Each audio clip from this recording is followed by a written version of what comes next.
Boa noite a todas, a todos. Em nome do Sindicato dos Professores de São Paulo, dou as boas-vindas e é com muita satisfação que nós recomeçamos o Clube de Leitura. Ainda mais com uma pessoa que é apaixonada por literatura e que tem um conhecimento muito grande.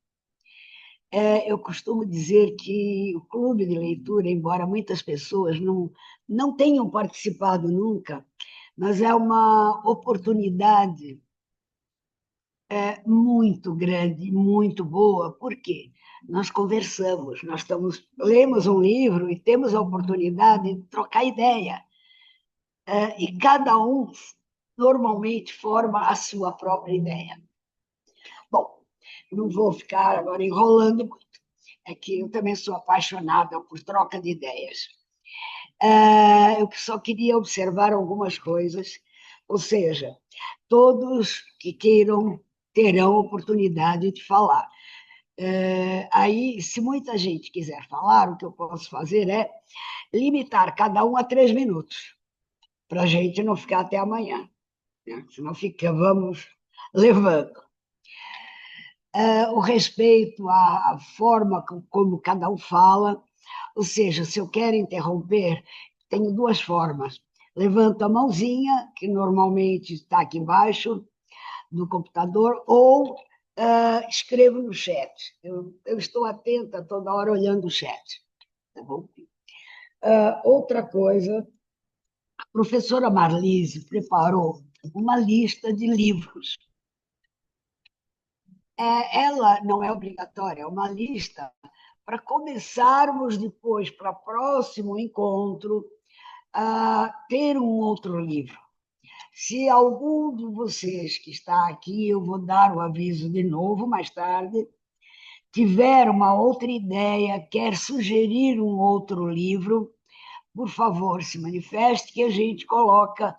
Vamos fazer uma enquete, porque a Marlise colocou 7 títulos de livros. E isso significa que, olha, vai dar trabalho de escolher, porque eu já vi a lista. Mas se mais alguém quiser mostrar, quiser sugerir um outro livro, por favor, o faça. Né? Essa enquete vai ser feita ao final, que é para ver, dar tempo para as pessoas poderem sugerir. Ou seja, hoje o livro Dois Irmãos foi escolhido pela nossa coordenadora e moderadora do Clube de Leitura. O próximo, ela dá uma lista, mas a escolha é de vocês. Bem? Então, professora Marlise, vamos lá? Somos todos ouvidos. Eu estou aqui também. Eu posso tirar a imagem às vezes, mas eu estou ouvindo. Com certeza. Eu vou fazer só uma observação. O segundo livro que nós vamos escolher, eu sugeri, junto com a Sofia, né, que fossem livros só sobre mulheres. Porque vocês vão ler sobre mulheres, não, de autoria feminina, né, escrito por mulheres. Porque vocês vão ler o livro, obviamente, alguns já terão lido, mas outros não, durante o mês de março, né? Que é o mês que todos nós tratamos da questão das mulheres, e além do mais, fora isso, né, o fato de que o próprio Simpro está pretendendo, em grande estilo, trabalhar com a questão do feminino nesse mês de março. Né? Então, com isso, eu sugeri livros de mulheres, escritos por mulheres. Antes de mais nada, eu queria agradecer imensamente ao Simpro essa oportunidade. E, por outro lado, além de agradecer ao Simpro, eu queria também agradecer à Sofia, né? A Sofia é a coordenadora da escola de professores do Simpro e ela me convidou para ver se eu aceitava esse projeto. E com muito prazer eu aceitei o projeto e estarei à frente dele enquanto houver interesse por esse projeto. Então eu agradeço de antemão ao Simpro e à Sofia em particular, né? Ahn, eu queria também, rapidamente, muito rapidamente, justificar por que que eu escolhi Dois Irmãos, do Milton Atum, né? Primeiro, porque ele é um livro excelente. Eu considero o Atum um dos maiores escritores brasileiros vivos hoje, né? Assim, atuantes, né? Porque há outros, há muitos outros, e, mas ele continua atuante. Por exemplo, agora, nesse momento, ele acaba de publicar o terceiro volume da sua trilogia, e que é um, um projeto bastante grande, né? Que demorou muito tempo, né? Que ele vem escrevendo desde de 2017. Ele é um escritor muito reconhecido e de muita qualidade. Então, eu pensei que, por várias razões, que nós vamos, obviamente, daqui a pouco vão começar a surgir, né, as questões que este livro possa produzir, né? E vocês, com isso, poderão discutir assuntos muito interessantes, na minha percepção, né? Então é por isso que eu sugeri que fosse o livro Dois Irmãos. Eu só queria fazer mais uma observação, como este é um grupo de leitura, né, e não um curso, não é um curso, eu gostaria de abrir já desde logo para que vocês possam participar, para que vocês possam falar a respeito do livro, né? Possam discutir as questões que forem interessantes para vocês. Então, quem quiser já pode, inclusive, usar a palavra. É óbvio que eu posso também dar início, mas eu gostaria que fossem vocês a iniciar essa discussão. E a gente pode tratar muitos assuntos, porque esse livro contém muitos aspectos a serem explorados. O livro Dois Irmãos, ele é um livro bastante interessante e que e dá seguimento a um primeiro livro, numa certa medida, não é uma continuidade, mas dá um seguimento ao primeiro livro do Milton Atum, que era Relatos de um Certo Oriente.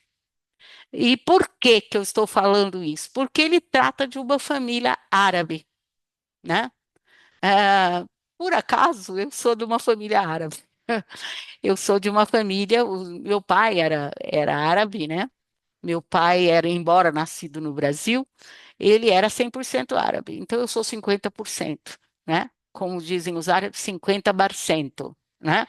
Então, o que que isso significa? Significa que tem uma cultura específica que é tratada nesses dois primeiros volumes, sobretudo. Não é a única coisa que ele vai tratar, né? Mas a presença desse certo Oriente, esse Oriente que aparece no Brasil, né? Em várias regiões do Brasil, e que particularmente ele coloca na região, o atum, na região dele próprio, né? Que é a região amazônica.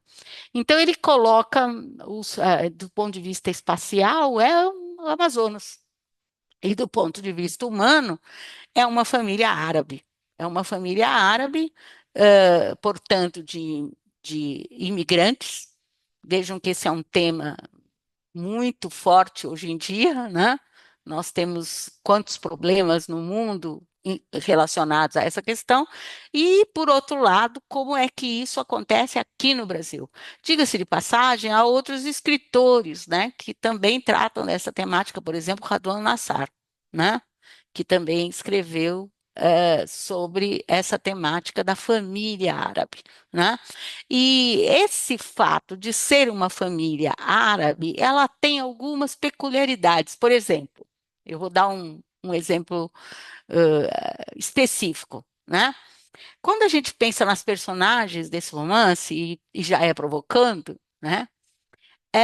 Tem um personagem em particular, que é o narrador, a gente só descobre depois, a gente não descobre logo de cara em Dois Irmãos, que é o Nael, né? É o Nael.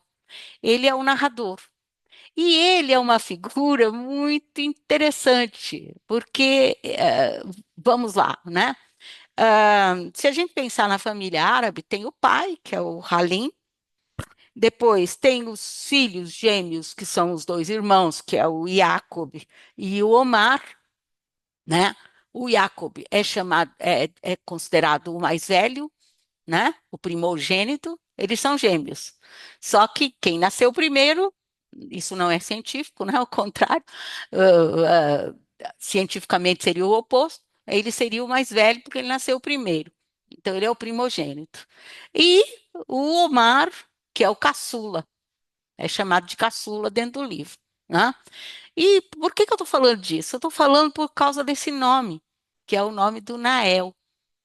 Bom, talvez vocês saibam ou não, né? Que é um costume árabe muito forte das famílias árabes, né? De colocarem o nome do pai, portanto, do avô, né? Do pai no primogênito. Por exemplo, né? O meu avô se chamava Najib, né? Se chamava Najib Gabriel Bride. E então o que queria dizer isso? Queria dizer que ele era Najib e o pai dele era Gabriel e o Bride era a profissão da família, né? E daí como chamava o meu tio mais velho, o primogênito, né? O irmão mais velho do meu pai, se chamava Gabriel Najib Bride. Por quê? Ele era Gabriel, porque era o nome do pai dele, certo? Por outro lado, ele era Gabriel Najib, porque era o pai dele, e Bride, que era a profissão da família, certo? Diga-se de passagem, o que que é a profissão dessa família, né? Que é Bride. O Bride quer dizer estafeta. Então eu brincava muito com a família do meu pai, que eu dizia que eles eram todos choferes de camelo, né? Iam dar correio, né?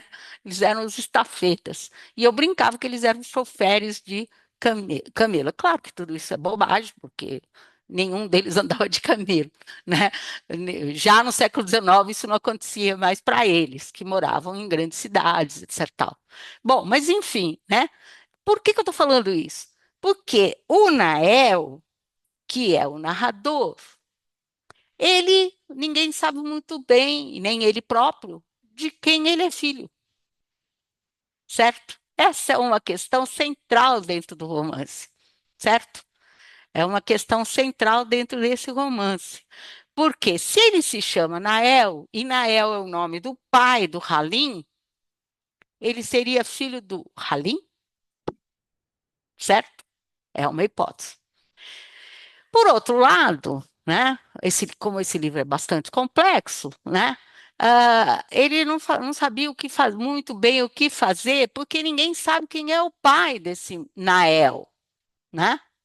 Então ele dá o nome de Nael, ele como avô, ele dá o nome do pai dele para o neto. Mas esse neto, ele não é um neto deslocado da casa. Ele é deslocado. Por que que ele é um neto deslocado?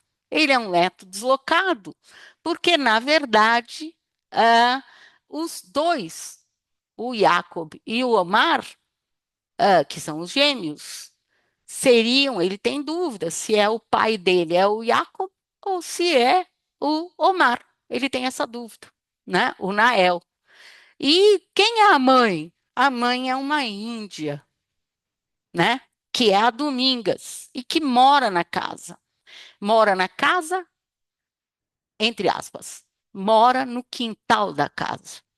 É a serviçal da casa, eu não falo nem empregada, né? Então há um processo, ela vem criança, uma menina. Vejam que, por acaso, hoje é um dia que essas questões estão sendo tratadas também muito frequentemente no Brasil, não é? E ela é trazida para esse espaço. Ela é trazida para esse espaço, e, por outro lado, ela nunca fala para o Nael, que também, outra coisa, o Nael, ele frequenta a casa do avô, ele senta na mesa com a família, ele tem o nome que foi a família, foi o próprio avô que dá o nome para ele, etc. Mas, por outro lado, mora, ele dorme na casa da mãe, que é no espaço da casa, mas é numa edícula, num espaço deslocado da casa principal, né? Então, tudo isso, se a gente pensar em personagens, pensar no tempo em que essa história se passa, são 3 gerações que são tratadas, a geração do avô e da avó, né? Os dois são árabes, originariamente árabes, né? E daí eles vêm para o Brasil, vivem aqui, fazem a sua família, têm filhos, etc., né? E daí tem os filhos, os gêmeos, depois tem o neto. Então há uma série de questões que estão intrincadas dentro desse texto, né? E então eu fiz essa observação sobre a família árabe para começar, mas vocês podem participar da conversa. Tem muita coisa para falar, então vamos ver se alguém quer falar já. Eu prefiro que vocês falem e que a gente converse.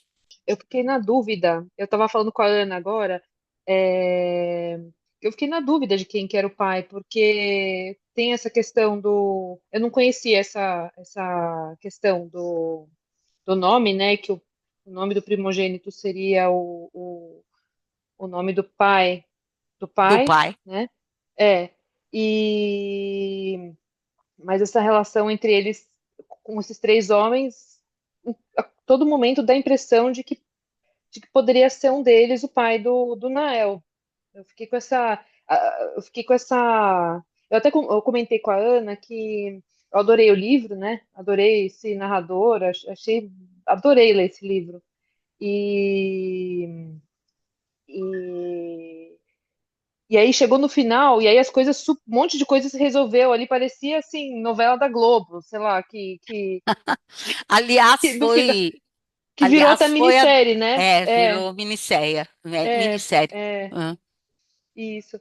E eu fiquei o tempo todo com essa sensação, assim, de que poderia ser qualquer um dos 3, né? Acho que todo mundo deve ter ficado com esse sentimento de que poderia ser qualquer um dos 3, tanto pelo que o livro pelas informações que a gente vai recebendo ao longo do livro, quanto pela própria situação ali que acontecia isso mesmo, né? Que, né, acho que aconteceu em muitas famílias, não só árabe, de origem libanesa, de origem. Aconteceu em muitas famílias, né? Essa Uhum. situação, né? É, Então, só para te esclarecer, no final há uma dica assim bem forte de que seja o caçula, eu é o vi, Omar, assim, eu vi, mas ao né? mesmo tempo não é, E, e, é, o- mas eu achei que e é o que ele não queria. Ele não queria. é o, é o que ele Ele não não queria. Não, mas queria, assim, né? ela falou O- que teve essa situação, né? é, Mas eu também, assim, eu até, enfim, eu li, eu achei que era isso mesmo, mas assim, por outro lado, ela não fala, né, expressamente, não sei. o que eu, como a maneira como eu compreendo, né, é que o autor, no caso, né, o Milton, Uhum, ele deixa isso ambíguo de propósito, porque há muitas uhum, ambiguidades no texto, inclusive em relação a outras relações problemáticas dentro do livro, uhum, né?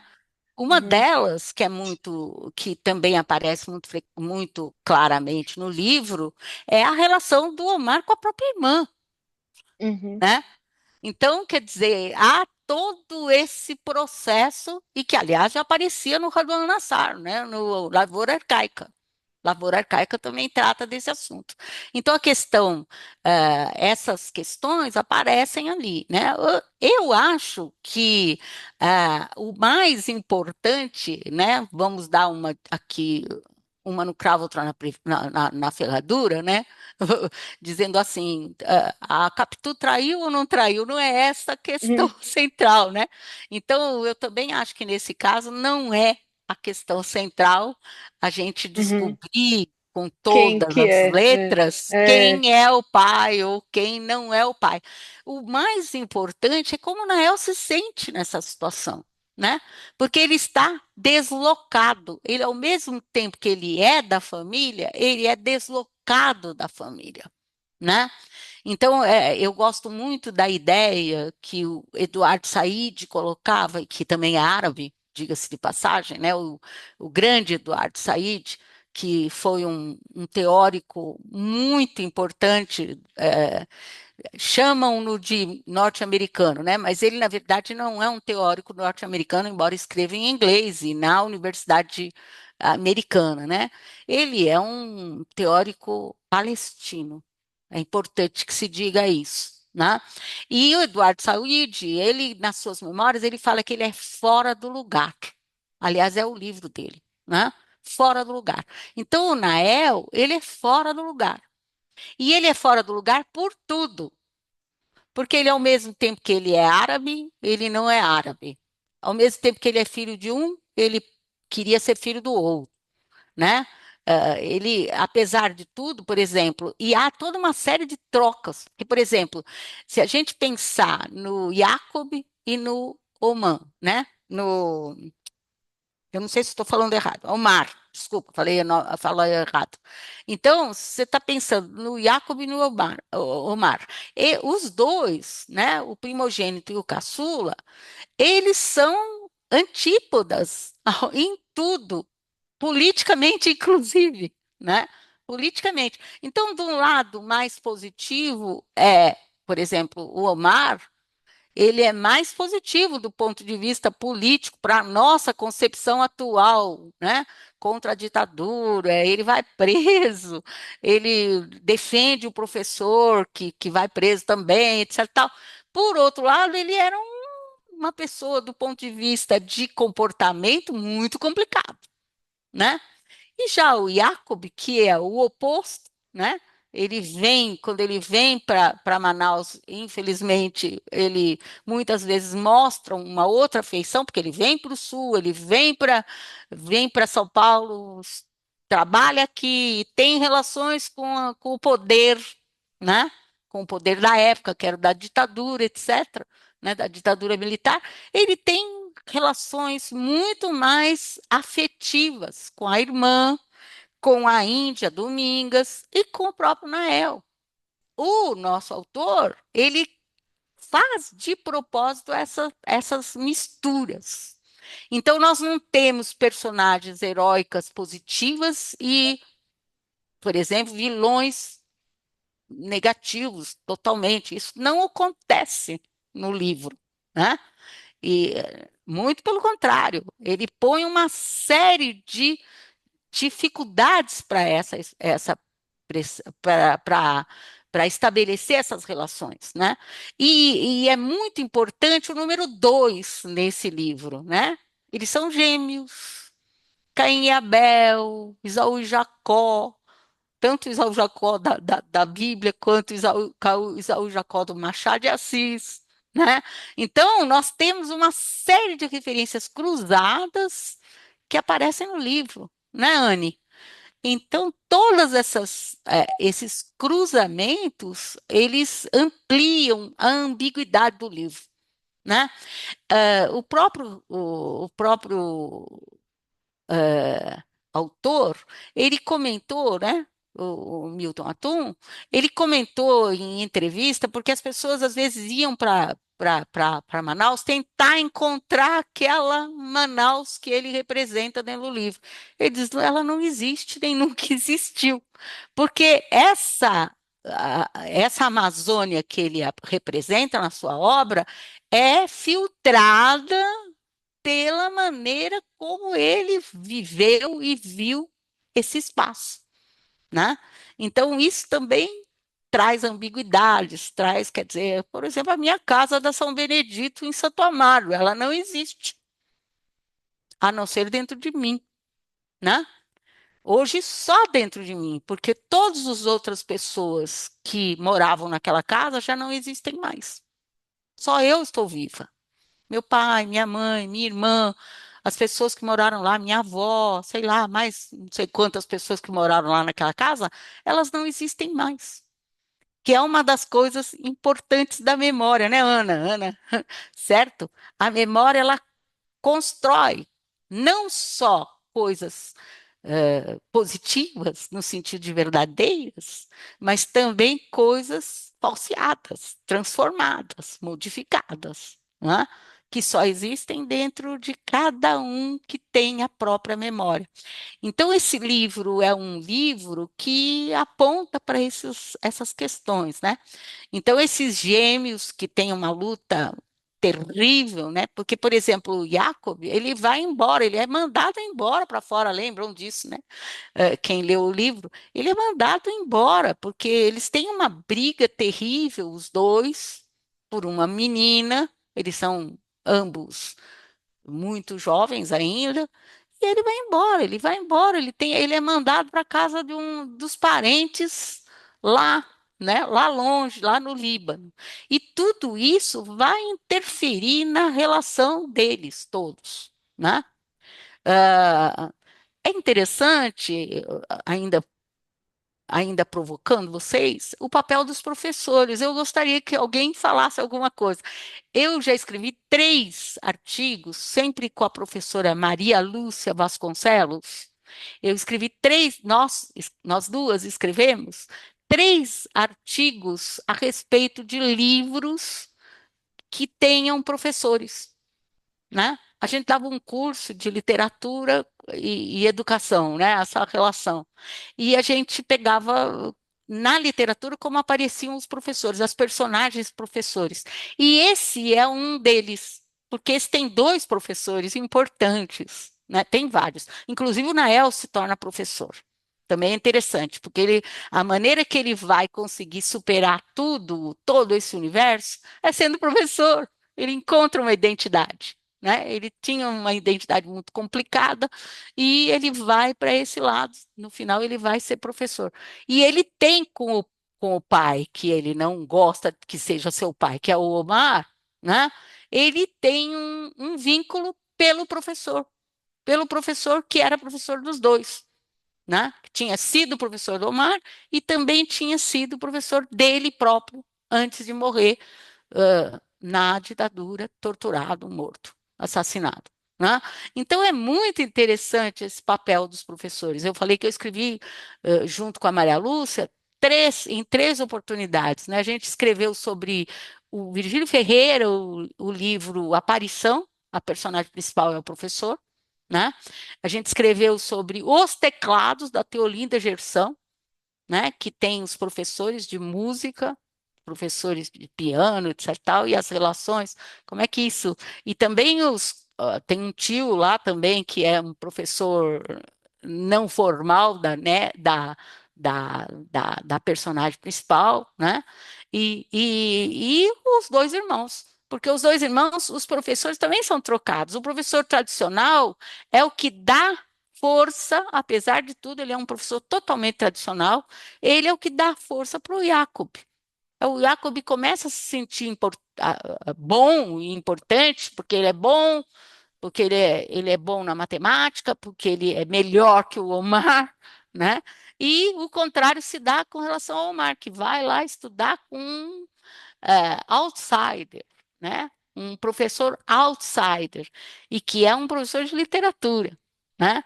Então, todas essas questões acabam fazendo com que o livro seja bastante complexo, né? Isso que eu estava fazendo essas observações. Quem quer falar, por favor? Miriam levantou a mão. Miriam Gato. Miriam, pode falar, Miriam, querida Miriam. Boa noite, que prazer ouvir essa aula magna com você, Marlise. Não é aula, por favor, nós estamos num É, clube de leitura. é Eu não um quero dar aula, deleite, não. é um deleite. Eu gostaria de falar dois ou três aspectos, porque essa obra me impacta muito. Aliás, eu adoro Milton Ratum. E eu estive em Manaus agora em janeiro e andei muito pela cidade procurando, sobretudo o centro histórico mais antigo ali, e procurando assim evidências do que essa obra ou Relatos no Certo Oriente ou Cinzas do Norte, enfim, tudo que Manaus foi trazido para mim por Milton Atum, que também não traz a cidade completamente como um aspecto assim fundamental da obra, mas em algum grau é. E em muitas casas antigas eu falei, ah, aqui podia ser. Aqui seria a casa da professora, né? Então fiz um passeio imaginário por essas as figuras, né, que aparecem na obra. Então, queria relatar que Milton Atum me movimenta e me mobiliza e tive esse passeio, vamos dizer assim, imaginário pela obra dele lá, estando lá. E sobre a obra Dois Irmãos, eu acho que duas coisas me chamam muita atenção, que são os arquétipos, né? Que ele traz, como você citou, né, Marlise, da Esaú e Jacó, e da obra de Machado, e, e também outra coisa que me interessa muito e que é uma marca, eu acho que do Atum, que é falar sobre a questão política sem se solidarizar com nenhum, vamos dizer assim, ponto de vista, né? Assim, muito explícito. Claro que ele tem um posicionamento, claro que ele trabalha em cima desse fundo, né?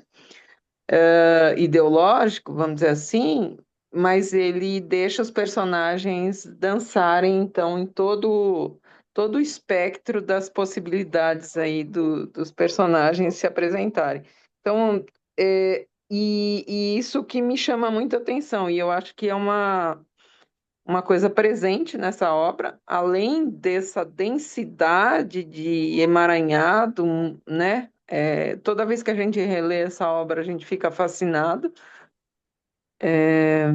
E aí, com as suas ilustrações, com as suas explicações, aí, ou, enfim, análises, a gente vê ainda mais esses aspectos assim de como é bem feito, né? De como é bem urdida a trama dos dois irmãos, né?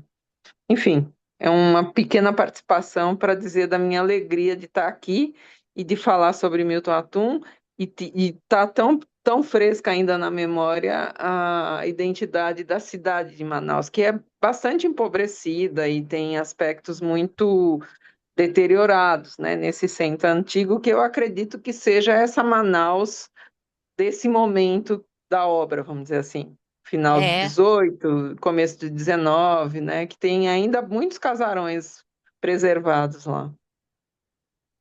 é. E, inclusive, Miriam, no livro aparece muito claramente essa questão de que tudo vai se dissolvendo, inclusive a casa, né? Então a cidade se dissolve, as relações se dissolvem, né? E nesse aspecto que você disse do ideológico, isso também está vinculado, né? Quer dizer, o que que provocam essas dissoluções, vamos dizer assim? Essa possibilidade das relações também se dissolverem, né? Hum, Então, por uhum. exemplo, no caso da Domingas, isso hoje seria considerada uma situação análoga à escravidão, certo? Hoje, Sim, pela com lei de certeza. hoje, né? Uhum. Pela lei de hoje. E isso era comum. Eu também tenho uma questão que eu gostaria de dizer que é muito interessante. Eu, quando estive também em Manaus, eu também frequentei lá os lugares, a Yasmin e a Anícia me levaram nos lugares, né? O Gabriel, que são meus amigos lá de Manaus, né? E eles me levaram nos lugares, eu fui aos lugares, o Ciclo da Borracha, etc., todas aquelas coisas, o museu, né? Ah, o museu não, a ópera, né? Tem museu também, mas tem muita coisa dessas coisas. Uma coisa É o é, Teatro é Amazonas, o né? teatro, a ópera, né? A ópera de Manaus, que é o teatro de Manaus. E eu gostaria de comentar, porque tem uma coisa que eu sabia, mas eu não sabia. Eu sabia, mas não sabia, né? Assim como Portugal era Portugal e os Algarves, ou seja, não era tudo uma coisa só, eram duas. O Brasil também. E a gente esquece disso. Eles tratam disso lá no vestibular deles. Eles tratam lá no curso de história deles, certo? O Brasil, no caso do Grão-Pará, né? O Pará era um outro reino que estava ligado a Portugal do mesmo jeito, mas não era o Brasil. Quer dizer, isso é bom. E quando a gente pensa, por exemplo, na Transamazônica, o que que foi a Transamazônica, se não um sinal importante, né, de uma época que queria essa, entre aspas, integração desse Brasil que antes não era Brasil. Não era Brasil, não era sequer Brasil. Né? E a gente esquece disso, a gente esquece. Quer dizer, quando a gente pensa, por exemplo, em história do Brasil, a gente pensa que o Brasil sempre teve esse formato. Não, não teve esse formato sempre, né? E por que que a gente pensa isso? Porque a gente é do espaço hegemônico do Brasil. A gente é de São Paulo, do Rio, etc., né? E daí a gente esquece esse outro Brasil, né? E são Brasis. O Brasil é muito complexo, né? Então, os próprios árabes que vão para o Nordeste, ou que vão para o Amazonas, ou que vão para o Sul, eles são diferentes, porque a vida deles é diferente. E na medida que a vida deles é diferente, eles vão também usar as suas culturas originárias de maneira diferente, né? Eles vão ter oportunidade de discutir questões diferentes, né? A existência, ela é importantíssima. Professora, antes de Sim. tudo, é um privilégio poder fazer parte dessa sessão hoje, te ouvir e ouvir todos os outros colegas que trazem, né, avaliações, leituras e reflexões tão bonitas a respeito desse livro. Eu quero resgatar só o que vocês estavam comentando no início, eu cheguei um pouquinho depois, mas quando vocês falavam do Nael, né, e Aham. a questão de quem é o pai do Nael, a importância dessa personagem que costura e que é narrador dessa trama toda, mas assim, eu fiquei refletindo muito sobre esse personagem especial, e aqui, durante a fala de vocês, me veio o seguinte: na verdade, não importa muito de quem ele é filho, né? Se ele é filho como é que ele chama? O pai do É, se do ele é Halim, do Yacoub ou do Omar, né?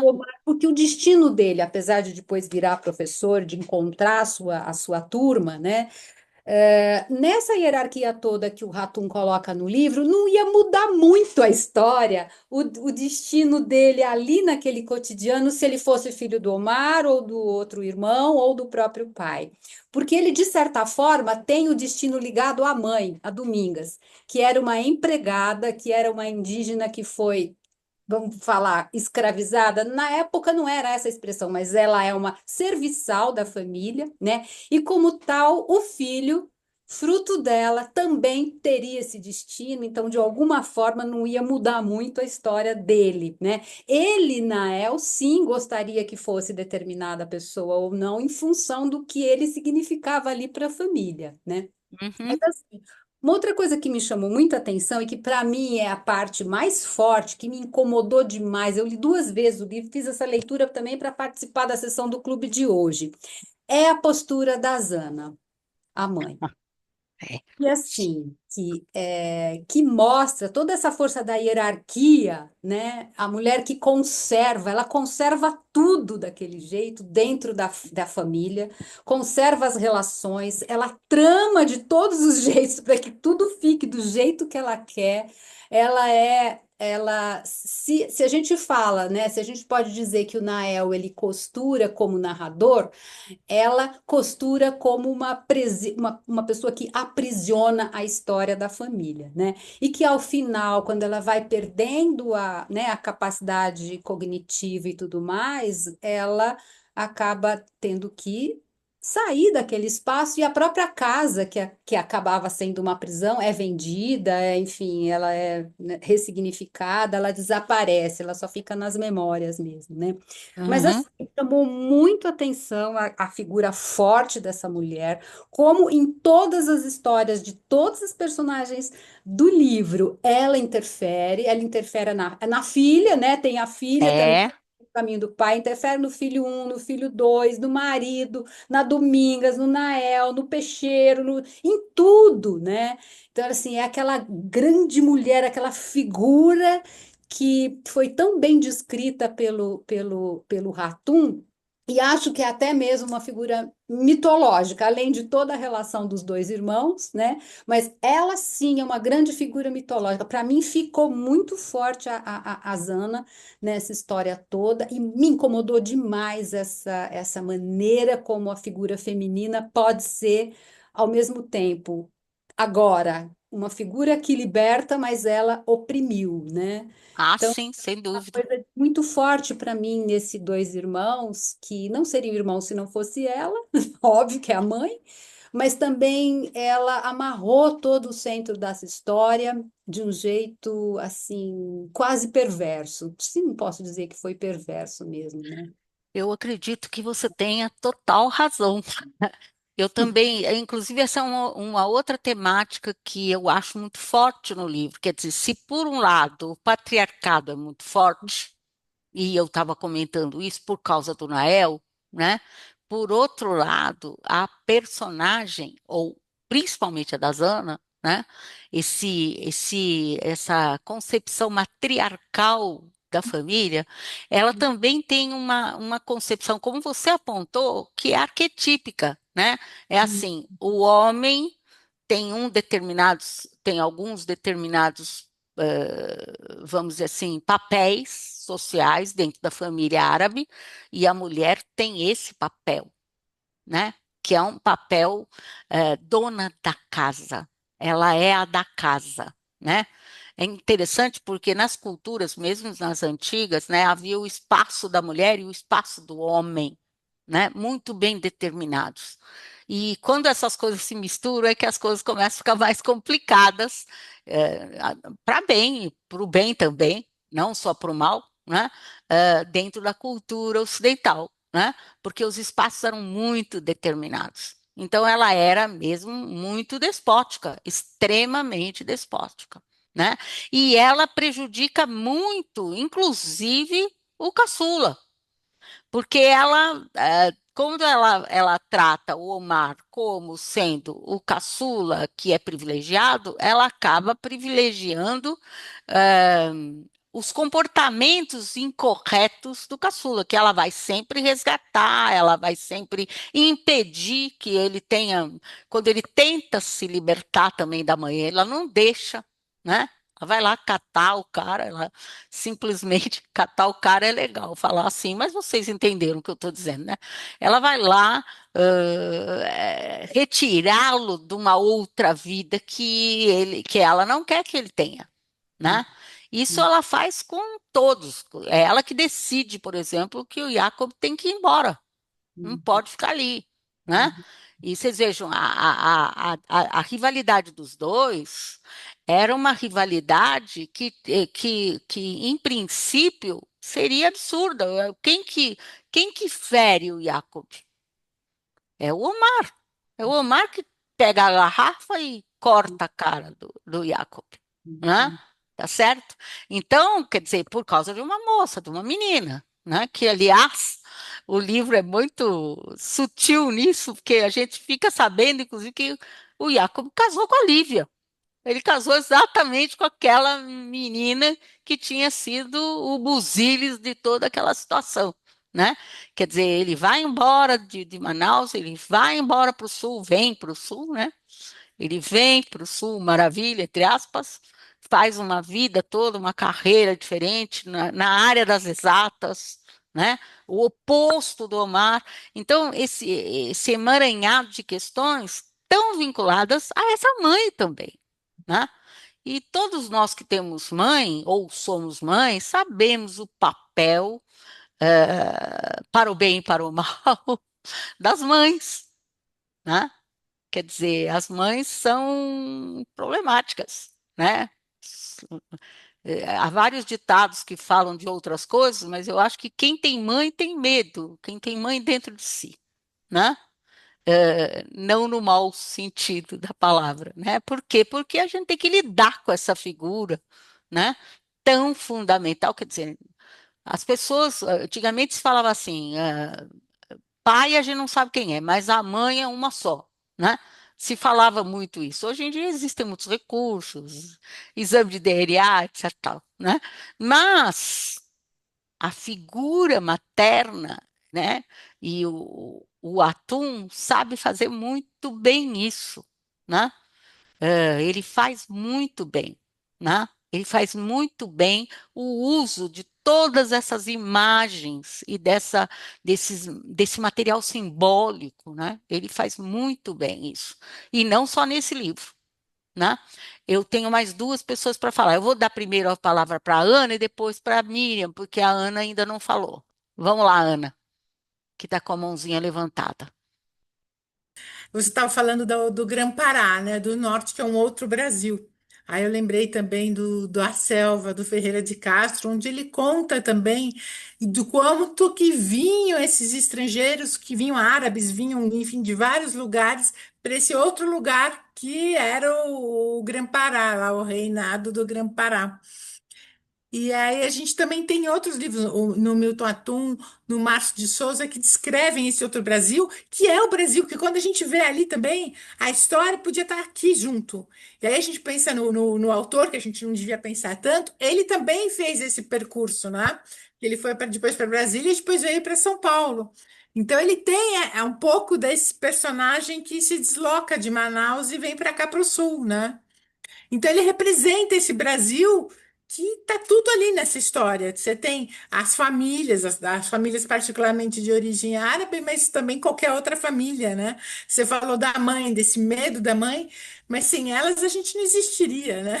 Com Então, estamos certeza. aí.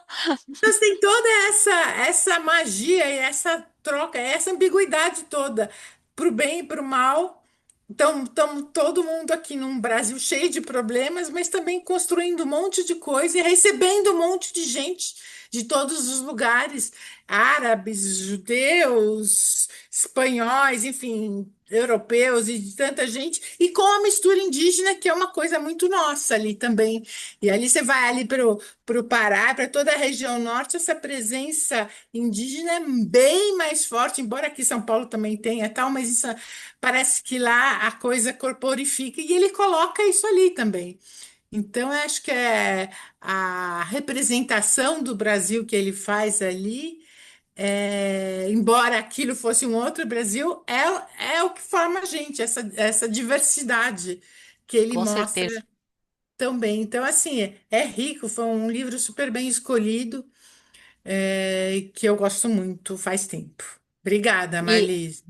Ana, o Milton, ele frequentou a USP comigo, né? Nós Mas ele fomos, era da FAO, né? Ele era da é, arquitetura. mas ele vai fazer pós-graduação na USP junto comigo, na mesma época. E agora vai escapar o nome, para variar, né? Que morreu essa semana, o, o Hansen. Ele foi Hansen. meu colega na pós-graduação. Eu sou velha, gente. Então, ser velha tem algumas vantagens, porque a gente conviveu com algumas pessoas e teve aula com pessoas em comum, né? Então, por exemplo, o Davi era orientador, o Davi Arrigucci Júnior era orientador do Milton Atum, né? Então é interessante também essa possibilidade, esse caldo de cultura que a gente vai construindo, como você apontou, né? É muito importante. Agora, sem sombra de dúvida, quando a gente fala em simbólica ou em arquétipos, né, a gente está falando de coisas que são até certo ponto universais. Independem, é claro que elas são colocadas dentro de culturas, né? Dentro de culturas e lida por culturas essas coisas, a simbólica ou os arquétipos. Essas coisas são lidas pelas culturas com diferenças, mas por outro lado o lado é bem interessante a gente pensar nessa diversidade dentro da unidade dos símbolos. Como é que os símbolos são trabalhados, né? Quer dizer, as mulheres do Sul, por exemplo, elas podem ser tão cruéis quanto a Zana, por exemplo, só que com outras chaves, né? Com outras chaves. Né? Então é nesse sentido que o particular se torna universal, né? Os grandes livros eles têm essa característica, né? Você pode estar trabalhando por um eixo ou por outro e de repente está tocando as nossas realidades, né? A Miriam, querida, fala, querida, manda bala. Esse universal que vai ser lido no particular e que retorna para o universal como referência, assim, né, desse arquétipo é muito, muito, muito potente na obra do Milton, não só em Dois Irmãos, mas eu acho que em relatos também do Certo Oriente. E eu leio a obra e leio muito mais depois desse passeio real e imaginário em Manaus, que é uma ligação muito aquosa, né? É um romance líquido, não no sentido de que é, passa só, mas assim, ele é denso, né? Ele tem muita vida subaquática ali, são várias possibilidades de leitura e ele também, essa água opera muito nesse desfazimento que você citou anteriormente. Então, é muito, muito, assim, toda vez que a gente lê e vai discutindo, eu estou num outro grupo de leitura que foi também, por coincidência, leu essa obra domingo passado, foi discutida, e, claro, a chave era um pouco menos erudita que a sua aqui, mas é, é isso, é essa coisa que condensa, né, une e desfaz, que eu acho que é um pouco esse papel da Zana, né? Que ela puxa para E a si água é um elemento feminino por excelência. A e ela água. desfaz, né? E não sei, não lembro assim na passagem do livro, mas tem uma passagem na minissérie que eu lembro, né? Muito assim, ficou na memória que tem uma enchente, uma inundação muito severa, né? E, e aí isso me dava assim muita paura, né? E aí eu tive assim a oportunidade de navegar no rios lá, Amazonas e Solimões, e etc. E ficava pensando muito nessa maestria do Atum, né? De escrever tantos personagens, mas com tanta densidade, tão bem trabalhados, né? Então, é isso, na água os peixes nadam, mas eles também somem, né? Então, queria só falar desse elemento que me traz muito essa obra do Atum, que é essa profusão, essa enxurrada de elementos, de simbolismos e tudo, mas É. também que é simples, né? É transparente. Só queria acrescentar que as palafitas, né? Hoje é uma coisa muito menor do que na época que o livro vai tratando ao longo de 3 3 gerações, né? Então isso vai aparecendo e vai se modificando, vai se modificando, né? Então a influência do tempo, como o tempo é fundamental para essa transformação, tudo isso, né? E que do espaço, o espaço vai se modificando, né? E também o espaço simbólico, o espaço dos sentidos simbólicos. Então, como a Ana Luísa falou, né? Ela comentou sobre a questão de que não interessa quem é o pai por causa da própria condição social, né? De como é que que no caso, né, o Nael, em que lugar social ele está colocado, e ela tem toda a razão. E por isso que eu falei que ele, você falou que você entrou um pouquinho depois, eu não sei se você chegou a ouvir eu falar sobre ele ser fora do lugar. E justamente por ele estar fora do lugar, é que ele pode escrever, vamos dizer assim, contar essa história. Escrever não, porque quem escreve é o Atum, certo? Mas quem conta essa história é o Nael, porque ele está fora do lugar. Ele tem uma visão privilegiada, no mau sentido, mas para contar a história, a visão dele é privilegiada, né? E ele tem um lugar concreto que é fora de lugar. É fora, né? Quer dizer, é deslocado, no sentido de ser deslocado, né?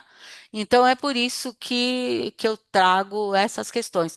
Eu só queria acrescentar uma coisa, Miriam, não precisa ser nada erudita essa leitura, né? Eu estou só tentando colocar aqui algumas coisas para todos nós e para quem quiser falar, né? Que aponte para esse lado da gente pensar não na complexidade do processo, mas no processo erudito de leitura, de narrador, dentro, fora, etc. Tal, mas para a gente ver a qualidade da obra, que é a obra do Atum. Né? Eu acredito que em todas as obras que a gente vai ler, independentemente de quais elas sejam, a gente vai poder encontrar questões para a gente discutir, né? Discutir questões que sejam centrais. Porque, por exemplo, esse livro, ele tem todas as áreas do conhecimento estão, em uma certa medida, contempladas nessa obra, né? Por isso que eu pensei um pouquinho nela em primeiro lugar, e também pelo fato de ter professores como personagens importantes, né? São personagens importantes. Tanto o professor tradicional, ele é importante, porque ele acaba dando força para o Jacob, que estava perdido, né? Ele já não tinha mais o português, ele já tinha perdido a fala, ele já tinha perdido tudo, né? Todas as referências, né? E de repente o outro, que é um professor assim meio deslumbrante, né? Que conversava sobre Baudelaire na sala, etc. Tal, né? Que é um professor fascinante, cativante, né? Que cativa 2 gerações, cativa do Omar, que é o caçula, como também cativa a do Noel, né? Então é muito interessante também todos esses aspectos. Por isso que eu pensei para primeiro livro, né? Eu não havia lido essa obra, gostei bastante, mas assim, tem um assunto que mexeu mais comigo, que é a questão do erotismo. Uhum, E o erotismo dentro das famílias, ele é um tabu, assim, né? Ele existe, mas é um tabu grande, assim. E no livro ele transborda, assim, né? Ele transborda. Os personagens são muito sensuais, com exceção do Jacob, né? Que eu acho que nesse sentido ele é antagônico, né? Ao Omar, né? Eles são opostos, assim. E mas eu acho que é o que mexeu mais comigo. Eu acho que foi assim um transgressor, né? Transgressor e fonte assim de vários dos uhum, problemas da família, né? uhum. Sem sombra de dúvida. O Jacob, ele é contido, né? Ele foi contido desde o início. Ele foi contido pelo papel que ele exerce dentro da família, o fato dele ser o primogênito, é tratado como primogênito, né? Cientificamente ele não seria, porque ele nasceu primeiro. Então, o mais velho é o que nasce em segundo lugar, porque é o que é gerado primeiro. Não sei se isso aí que tem muito a ver, mas em todo caso existem essas teorias científicas. De qualquer maneira, culturalmente ele é considerado como o mais velho. Ele é considerado como o primogênito, né? O irmão mais velho, homem também tem relação com isso. E o fato de que ele é muito contido, só que ele vai lá, ele casa, ele vive também o seu erotismo que não aparece no livro, né? Agora, realmente, o caçula é um furacão, né? É um furacão dentro do livro, né? Inclusive pelas esbórnias que ele fazia, etc. Tal. Mas o interessante é que ele sempre é resgatado, né? As mulheres da família vão lá e resgatam. Ele volta totalmente bêbado, drogado, sei lá o quê, não sei se está drogado, isso eu já estou exagerando, mas bêbado com certeza, né? E fazendo coisas e mais coisas, etc., e lidando também com contravenções, né? Então ele é totalmente Ih, meu Deus, não vai sair. Ele faz muitas contravenções em todos os planos, né? Você veja que ele se envolve com coisas ilegais, né? Ele se envolve, o livro tem tudo isso. Né? Mas, por outro lado, ele era um cara sensível, ele era um cara interessante. Então, isso faz com que eu retome um pouco aquela questão de que ninguém é ali no livro, nem é o herói, nem é o anti-herói, somente. Todos têm essa complexidade, né? Inclusive o Jacob, né? Que é no final o mais certinho, entre aspas, mas ele trama contra o professor, e politicamente ele é mais complicado, bastante mais complicado, né? Ele tem um envolvimento com o poder durante a ditadura. Dentro desse contexto, não é?